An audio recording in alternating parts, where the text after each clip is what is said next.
I had never done anything like this before this year.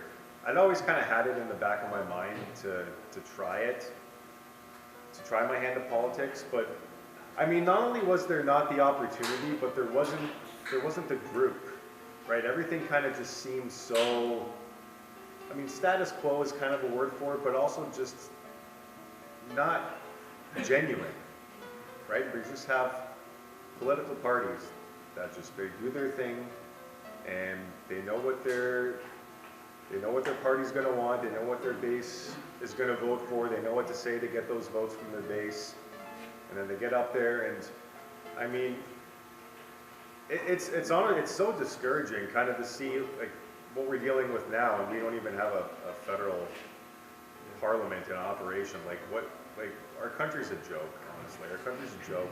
We're not a serious country. We're all at a time of crisis. And I'd like to think we're a serious province because we have serious people in this province, and they're in this room right now. And so I'd like to have hope that we can actually get somewhere and do something with this. And you know, during this run, I had kind of already sort of unofficially decided that I wanted to keep doing this with all of you, with New Blue. And that night that we had a few weeks back when we were all at the meet and greets, that was the first time I had met Rob, and it was the first time I met a lot of you. And it was fantastic.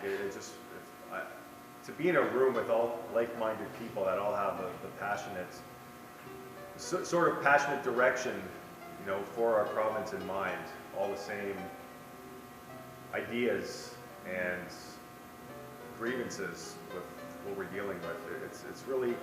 It's energizing. That night really had me feel really energized about doing this. And when the election was over, I was so run down. I got sick for like 4 or 5 days. It was brutal. I still have signs out I need to collect. Don't maybe cut that in the video. But, I can edit that later. Yeah. It's not on public property, you're okay. Yeah. Yeah, I'd already decided that I really want to keep doing this, and I've already started to form strategies in my head and what to do, because we have 4 years, right? And we didn't have that luxury a month ago. We had 1 month, right? Yeah. And now that we have this Niagara team sort of formed, and I want to think that's the team we're going to have in 4 years from now too, and with Kristen as well, right? And I mean, we need to give Kristen another hand. I think she's been just.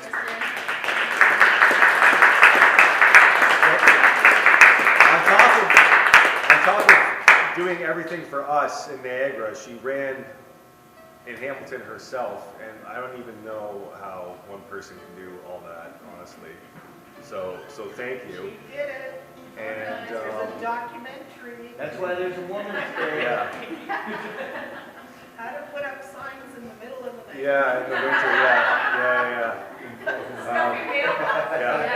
Yeah. I mean, hopefully next time we'll have enough candidates in all the ridings so that we can have you all to ourselves here in Niagara to help us all out. But I've already kind of started to think of what am I going to do now to get just myself personally a known entity in my riding.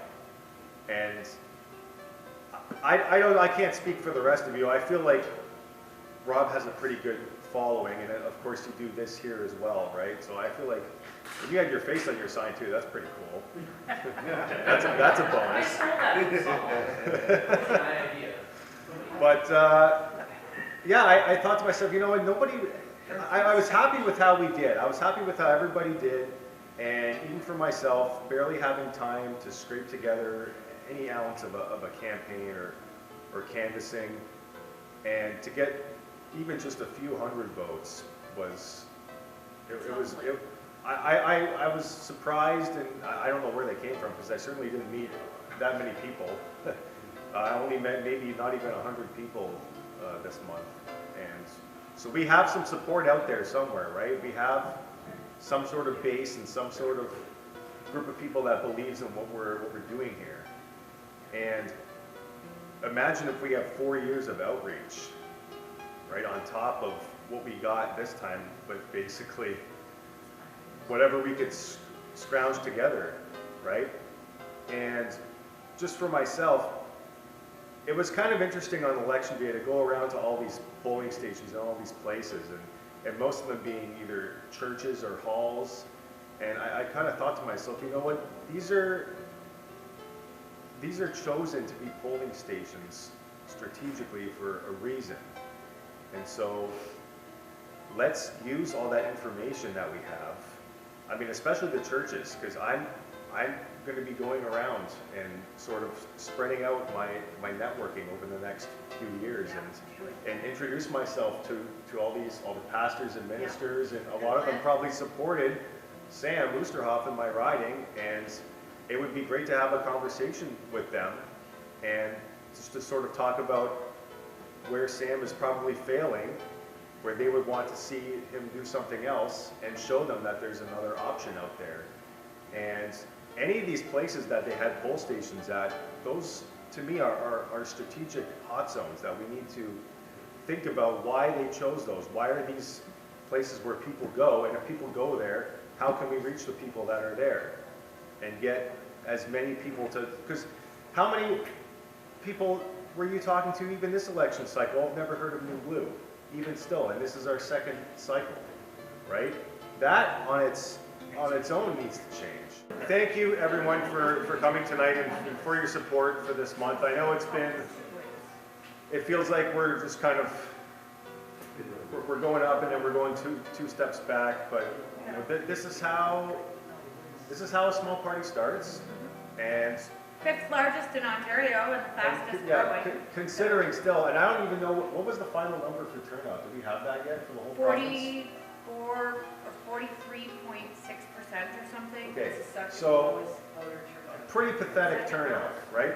So there's still hope, right? Because if the non-voters are still technically winning the popular vote, that means their votes are up for grabs. Yes.